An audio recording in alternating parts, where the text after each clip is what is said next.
একটা আমল যদি কবুল হয়ে যায়, ওই একটা আমলই আপনার জন্য নাজাতের জরিয়া হবো। সুবহানাল্লাহ পড়েন।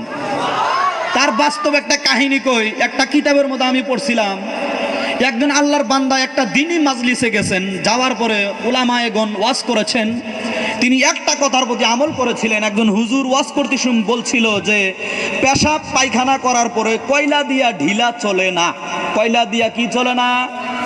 কয়লা চিনেন? এই যে মা বোনেরা যে ভাত রান্ধে খড়ি দিয়া, ভাত রান্ধার পরে কয়লা আনা, এই কয়লা দিয়া কি চলে না? ঢিলা চলে না, কুলুপ করা চলে না, কুলুপ। তে আল্লাহর বান্দা যে জায়গায় গেতেন একটাই বলি, কয়লা সে ঢিলা নেই চলেগা, কয়লা সে ঢিলা নেই চলেগা, কয়লা সে ঢিলা নেই চলেগা, খালি এই বাক্যটাই গা। কেউ যদি জিগা কালকে জলসা গেছিলেন কি শুনাইলেন? কয়লা সে ঢিলা নেই চলেগা, মানে কয়লা দিয়া কুলুপ করা যাব না। মোট কথা, জীবনের এমন একটা লামহা নাই যে আল্লাহর বান্দা এই কথা বলে নাই। সর্বশেষ অন্তিম কালে যখন মৃত্যুর পারওয়ানা সম্মুখে আসলেন, ওই টাইমেও তিনার মুখের বাক্য একটাই কি ছিল? কয়লা সে ঢিলা নেই চলেগা। শুধু তাই নয়, ওই বান্দা মৃত্যুর পরে কবরে যাওয়ার পরে যখন মুনকার নাকির আসে, যখন মুনকার এবং নাকির আসলেন সওয়াল জবাব করার জন্য, জিজ্ঞাসা করে মান রব্বুকা মান দীনুকা মান নবিয়্যুকা, তিনি প্রশ্নের জবাব না দিয়ে তিনি বলে কয়লা সে ঢিলা নেই চলেগা। আল্লাহু আকবার পড়েন। আরে ভাই আসো গে হাসাই, কয়লা সে ঢিলা নেই চলেগা। আল্লাহ রাব্বুল আলামিন এত খুশি হইল একটা কথার প্রতি আমল করার জন্য, তার সওয়াল জবাব এবং কবরের আযাব মাফ করছে। সুবহানাল্লাহ পড়েন। আজকে এই মাহফিলে আসছেন বেশি না, টুফলা বেঁধে আমল করা লাগবে না তো, যে কোনো একটা আমল, যে কোনো একটা জলসার থেকে একটা আমল নিয়ে আসেন, আল্লাহ রাব্বুল আলামিন আপনার জীবন পরিবর্তন করবে। জোরে পড়ি সুবহানাল্লাহ, আর একটু উচ্চ সুরে পড়ি সুবহানাল্লাহ।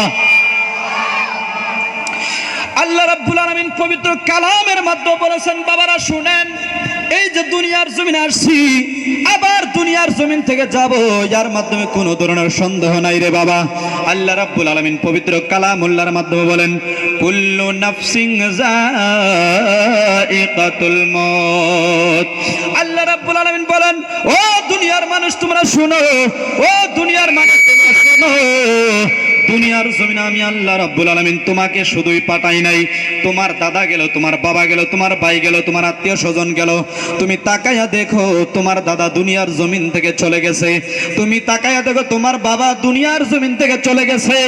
আল্লাহ রাব্বুল আলামিন বলেন, বান্দা বান্দা, আমি আল্লাহ রাব্বুল আলামিন কোরআন কারীমের মধ্যে বলেছেন, কুল্লু নাফসিন যায়িকাতুল মাউত, দুনিয়ার জমিন থেকে সবাইকে যাইতে হবে একদিন। আমি বক্তাও কিন্তু দুনিয়া থাকবো না, বলুন কথা ঠিক কিনা?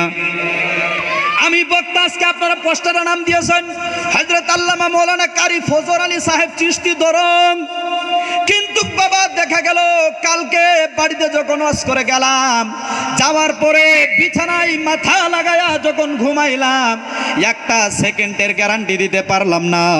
দেখতে পারলাম আল্লাহর হুকুমে মালাকুল মউত এসে আমার জানটা নিয়ে গেল রে বাবা। তার বাদের দিন সকালে শুনতে পারবেন ফজর আলীর মাইয়েদ ঘর থেকে বাহির হচ্ছে। জোরে বলুন কথা ঠিক কিনা? ওই দিন আল্লামা কারি মৌলানা মুফতি কিছু লাগাবো, কি কিছু লাগাবো? কথা বলেন। কেউ কব না যে আল্লামা হযরত কারি মৌলানা মোহাম্মদ ফজর আলী মাইয়েদ সাহেব, এই কথা কেউ কব না। একটা কথাই কব, ফজর আলী হুজুরের মাইয়েদ। কি কব?